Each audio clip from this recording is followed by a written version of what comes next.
Hey guys, I'm Two-Headed Deer. So let's say you're trying to record a somewhat complex guitar part, and there's a couple notes that you kind of keep flubbing every time. For example, these harmonics in this take right here.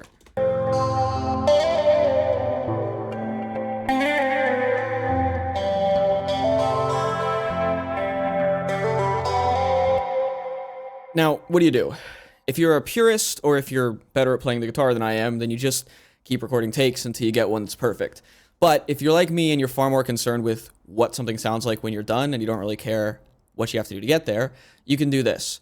So you're going to grab melodyne and just punch all of this audio into it. Then over here, outside of this kind of loop, I've recorded just a couple instances where I'm just hitting these harmonics. And you don't actually even have to hit them in time for reasons I'll show you in a minute. So you put these over here, and then we're just going to also record these harmonics right here.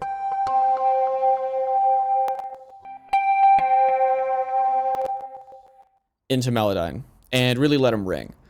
Once you have these, you can use this really awesome feature in melodyne where you copy this note and just highlight the flubbed harmonic over here that you missed, and you just paste it over top. You do the same with the lower note, and this is why the timing doesn't matter, because we're just kind of going to be replacing these notes in here. And then now we have this.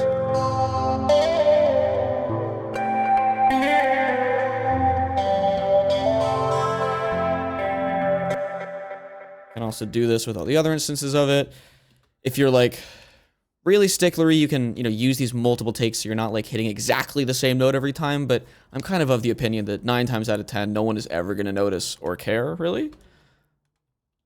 So we'll replace all of these, and, now it's like I'm a really, really, really talented guitarist when I'm only a minorly talented guitarist. Not the most complicated or involved trick you'll ever see me post on this channel. In fact, probably to the incredibly uncomplicated, uninvolved side of the spectrum, if anything.